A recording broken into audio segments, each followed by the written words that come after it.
May isang tao sa stance ang natigilan. Imposible. Paano naging ganoon kalalim ang martial skill ng batang iyon? Nagsimulang umikot ang mga petals sa paligid ni Diseo. Hindi siya makapaniwala sa kanyang mga mata habang ang imahe ng isang makapangyarihang dragon ay lumilitaw mula kay Yong-an. Ngayon ay nakikita ko na, naisip ni Diseo. Isang tunay na kamangha-manghang metamorphosis. Umungal ang dragon at nakilala ito ni Diseo, ang Sword Dragon of Mount Hua. Sumugod sa kanya si Yong-an. Ang mga petals ay nananatili pa rin sa hangin. Nagbigay siya ng isang mapagpasyang thrust, pero maliksi itong iniwasan ni Diseo. Kung hindi ako nakailag sa tamang oras, naisip niya, siguradong tumama ang hampas na iyon. Ang lahat ng pag-aalinlangan na naramdaman niya sa talim ni Yong-an ay ganap nang nawala. Isa pang hampas ng espada ang hamampas ng mataas. Mabilis na gaya ng kidlat, yumuko si Diseo sa ilalim ng hampas. Naamoy niya ang bango ng cherry blossoms na lalong tumitindi. Iwinasiwas niya ang kanyang sariling espada sa isang counter-attack, pero mabilis itong nasalag ni Yong-an. Ang mukha ni Yong-an ay isang malamig at walang emosyong maskara. Ang murang bango na ito, naisip ni Diseo, naiinis. Papatayin ko ang lahat ng ito. Iwinasiwas niya ang kanyang espada, lumilikha ng isang malakas na gale na nagpawatak-watek sa mga cherry blossoms. Nakatayo lang si Yong-an na hindi kumikilos, may ngiti sa kanyang mukha. Ang espada ng Mount Hua ay walang hanggan ang pagbabago. Ang bango ng mga bulaklak ay isang abala lamang.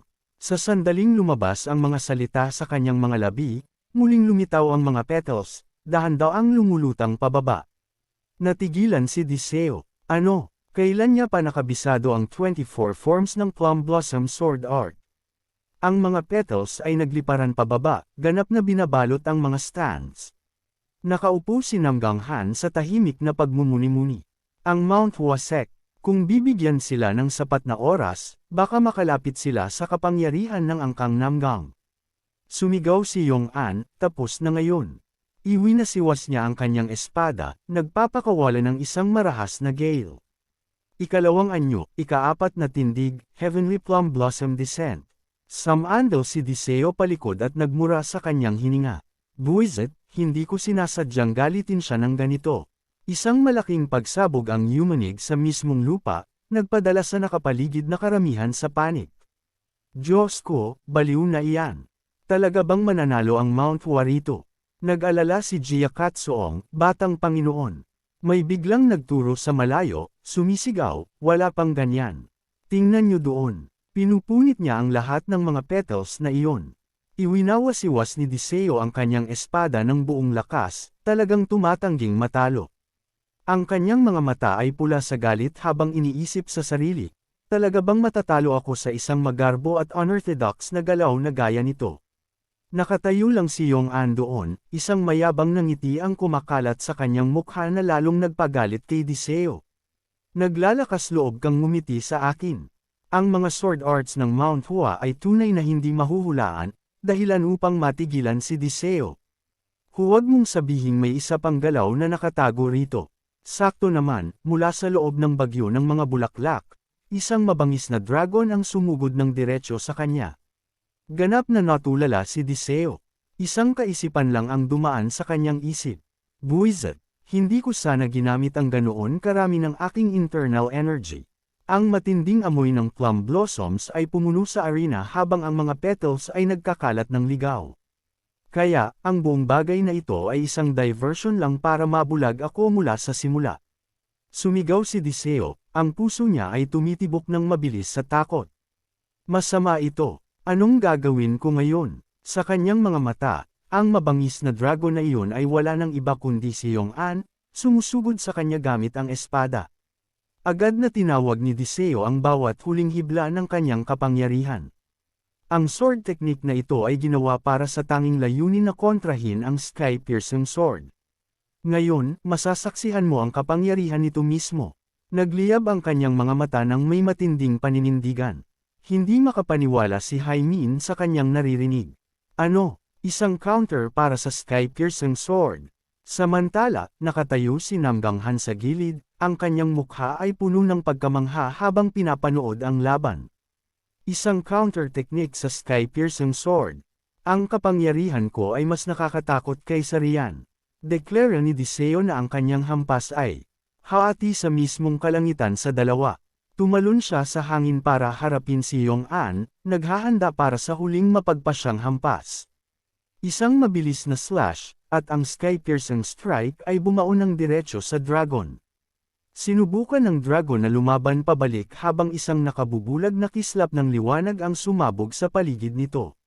Pero pagkatapos ay naduraj ang karangalan nito at isang surreal na eksena ang naganap na tila ang mismong langit ay napunit sa dalawa. Ang mga manunood ay nakatayo sa tulalang katahimikan. Ang langit ay nahati, tulala si Yong-an sa hindi paniniwala.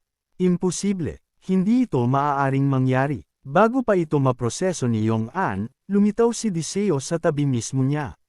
Brother Deseo, sandali lang. Pero hindi siya pinansin ni Deseo, malamig na nagsabing, ikaw at ako ay walang oras para sa walang kwentang usapan. Isang espada ang hamampas ng malakas sa ulo ni Yong-an. Sigaw niya sa sakit habang isang malaking bukol ang agad na nabuo sa kanyang ulo. Isinalong ni Deseo ang kanyang espada, pagkatapos ay hinawakan ang scabbard, handang hamampas muli. Magtiis ka na lang. Simula pa lang ito. Isang walang humpay na serye ng mga hampas ang bumuhos sa ulo ni Yong-an. Napangiwi ang karamihan sa bawat hampas, natatakot sa matinding brutalidad ng ipinapakita. Ang ulo ni Yong-an ay nababalot na ngayon ng halos 10 bagong bukol. Hindi na siya makatayo at bumagsak sa lupa. Si Deseo, pagkatapos nito, ay mukhang masigla. Ngayon ay maaari na akong mag-relax ng kaunti. Nagulat siya sa kung gaano naging tahimik ang buong lugar. Anong nangyayari? Bakit tahimik ang lahat? Marahan niyang tinapik ang ulo ni Yong-an, nagtatanong ng may pag-aalala, sobra ba ang nagawa ko? Isang beses lang naman kitang tinamaan, alam mo. Hoy, buhay ka pa ba riyan? Humakbang si Haimin paarap, puno ng papuri. Ipinakita mo sa lahat ang kahinaan ng Kang Chonguya sword. Ang matandang ito ay tunay na namangha. Matagal na panahon na simula noong naramdaman ko ang ganitong sigla. Ganap na naguluhan si Deseo. Patuloy ni Haimin, sa pamamagitan ng pagpapakita kung paano kontrahin ang Kang Chonguya sword, nilayon mong patunayan na ang pamilyang Namgang ay hindi laging tama. Tinalo mo ang isang disipulo ng Huawan sect ng husto upang turuan sila na kung sila ay magiging masyadong mayabang, daranasin nila ang parehong kapalaran gaya ng binatang ito. Nang marinig ito, mas lalong natulala si Deseo. Ipinagpatuloy ni Haimin ang kanyang komentaryo. Ang ibang mga miyembro ng Hashan sect na nanunood sa gilid ay malamang na pareho ang iniisip. Siguradong galit na sila ngayon. Ang kanilang mga matang puno ng galit ay nakatutok kay Haimin. Paano niya nagagawang sabihin ang pagdusta sa amin sa gitna ng araw? Wala siyang respeto sa Hashan sect. Hindi ko kailanman naisip na hahamunin tayo ng harapan ng ganito. Samantala, wala pa ring malay si Deseo sa nangyayari. Kung magpapatuloy ito, siguradong hindi ako makakatulog ngayong gabi. Samantala, ang isa pang lalaki mula sa kabilang panig ay nagbigay ng isang matatag na deklarasyon. Ngayong gabi, pupuntahan kita para tapusin ang laban na ito. Nautol si Deseo sa panik.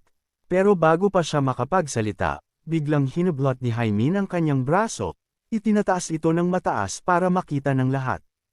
Ang nanalo sa unang laban sa Royal Tournament ay si Deseo ng Angkang Namgang. Sa mga stands, ang mga taga-suporta ni Deseo ay nagdiwang. Deseo ang pinakamagaling. Napakagandang laban. Sa kabila ng kanyang panalo, tahimik na umiyak si Deseo, nagtatanong kung dapat ba siyang maging masaya rito. Samantala, walang nakapansin na nagising na si Yong-an at tahimik na umaalis mula sa mga stands. Wala siyang masabi sa lungkot. Natalo ako. Hindi ko na kayang harapin ang master ko. Hindi ko rin matingnan ang aking mga senior brothers o sinuman sa mga junior disciples sa sekta. Kailangan ko na lang umalis dito. Bigla, isang pamilyar na boses ang nagpagulat sa kanya. Kung ganoon, sasama ako sa iyo sa pagkakataong ito. Tumangala si Yong-an. Bumuhos ang mga luha sa mga mata ni Yong-an nang makita ang taong nasa harap niya. Maria, Master. Ang master ni Yong-an ay nakatayo roon ng may malumanay na ngiti. Mahina siyang nagsalita. Patawad sa lahat ng pinagdaanan mo. Masyadong malaking pasanin ang inilagay ko sa iyong mga balikat. Nagulat, niyakap siya ni Yong-an. Anong plano niyong gawin? Paano ang Hashansek? Tumawa ng malakas ang kanyang master, kalmadong sumasagot. Iniwan ko na ang lahat. Hindi na itago ni Yong-an ang kanyang gulat. Ano? Pero hinahanap kayo ng mga taong iyon. Bilis! Sigurado akong hindi pa sila nakakalayo. Tumalikod ang kanyang master, may pagod na tingin sa mukha. O ayan, tila natuklasan na nila. Naguguluhan pa rin si Yong-an. Anong sinasabi niyo? Pagkatapos ay binigyan siya ng kanyang master ng isang maliit na pouch, ang boses ay may pahiwatig. Inialay ko ang malaking bahagi ng buhay ko sa Hashan. Kaya, tama lang na magdala ako ng kaunting bagay pag-alis ko, hindi ba? Kinuha ito ni Yong-an at nagtanong ng may kuryosidad. Ano ito? Sumagot ang kanyang master. Ito ang Primordial Chaos Peel. Sakto namang isang grupo ng mga tao ang sumugod sa kanila, sumisigaw, sandali, hintay. Pakiusap, tumigil kayo riyan. Agad na nagtanong si Yong-an sa kanyang master. Mayroon pa ba kayong ganitong Primordial Chaos Peels? Inilahad ito ng kanyang master. May 3 pang natitira. Sumigaw si Yong-an, ibigay niyo po ang lahat sa akin. Patawarin niyo po ang hamak na disipulong ito. Ibabalik ko ang lahat ng elixir sa inyo. Mabilis siyang yumuko at inihandog ang lahat ng peels.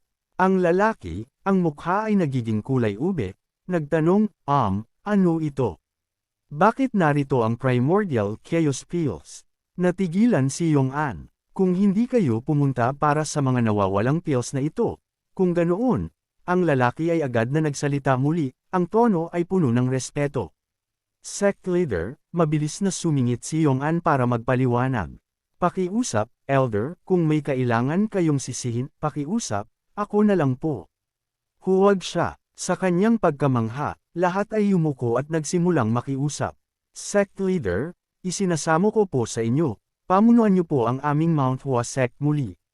Ang master ay malamig na nagsabi, kung iyan ang inyong nais, aalis ako sa Mount Hua. Ang kanyang mga salita ay nagpadala ng takot sa mga nakatayo sa likuran niya na pinagpawisan ng malamig. Grand Elder, paano niyo nagagawang isipin ang ganoong bagay? Sabi ng master, hindi sa akin kayo dapat yumuyuko. Pumunta kayo rito para kay Yong-an, hindi ba? Hindi para sa akin. Ganap na nagulat si Yong-an. Gayunpaman, kalmadong idineklara ng master, hahayaan ko ang aking disipulo na sagutin ang inyong katanungan. Agad na nagprotesta si Yong-an, Master, paano niyo nagagawang ilagay ang ganoon kabigat na pasanin sa aking mga balikat? Ngumiti lang ng malumanay ang master, pinatitibay ang loob niya. Huwag kang mabigla. Ito ay bunga lamang ng mga naunang nangyari. Ang sarili kong ambisyon ang unang naglagay ng espada sa kamay mo. Kung pipiliin mong hawakan itong muli ay nasa sa iyo na. Natigilan si Yong-an habang nagpapatuloy ang kanyang master. Piliin mo ang anumang landas na nais mo. Maaari ka pang humingi ng higit pa sa inaalok ngayon. Humakbang siya paarap, inilalagay ang kamay sa balikat ni Yong-an bilang tanda ng taos-pusong pagsuporta. At anuman ang maging resulta ng iyong pagpili, kahit ito ay mauwi sa kabiguan, narito lang ako sa tabi mo. Sa pagkakataong ito, magkasama nating papasanin ang pasanin. Ang mga salitang ito ay nagdala ng luha sa mga mata ni Yong-an. Tiningnan niya ang kanyang master ng may pasasalamat, habang ang mga nasa paligid nila ay nahihirapang pigilin ang kanilang sariling emosyon. Nasasakal sila sa emosyon, nasasaksihan ng malalim na ugnayan sa pagitan ng master at disipulo. Nagdeklara si Yong-an sa lahat ng naroon, napakahalaga ng Mount Hua sa aking puso. Isang alon ng kagalakan ang dumaan sa karamihan ng marinig ang kanyang mga salita. Inilahad niya ang kanyang kamay, at ilang plum blossoms ang marahang umikot sa kanyang palad. Pagkatapos ay nanumpa si Yong-an.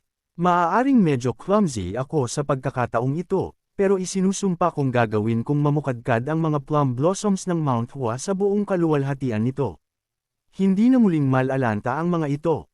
Ang kanyang boses ay umalangaw-ngaw, matatag at puno ng hindi matitinag na paninindigan. Nagdiwang ang karamihan, Sumusugod paarap para yakapin si Yong-an. Oh, napakaganda. Tunay na napakaganda. Pinag-isipan mo itong mabuti. Ang isa sa kanila ay nagtanong, ngayon, maaaring hindi ito ang tamang oras, pero maaari mo bang sabihin sa amin kung paano mo nagawang pamukadkerin ang mga plum blossom sa unang duel na iyon? Sumagot si Yong-an, sa totoo lang, well, depende lang po talaga iyon, alam nyo na. Sa malayo, isang figure ang tumalikod at naglakad palayo. Isang ngiti ng wagas na kaligayahan ang kumalat sa mukha ng master.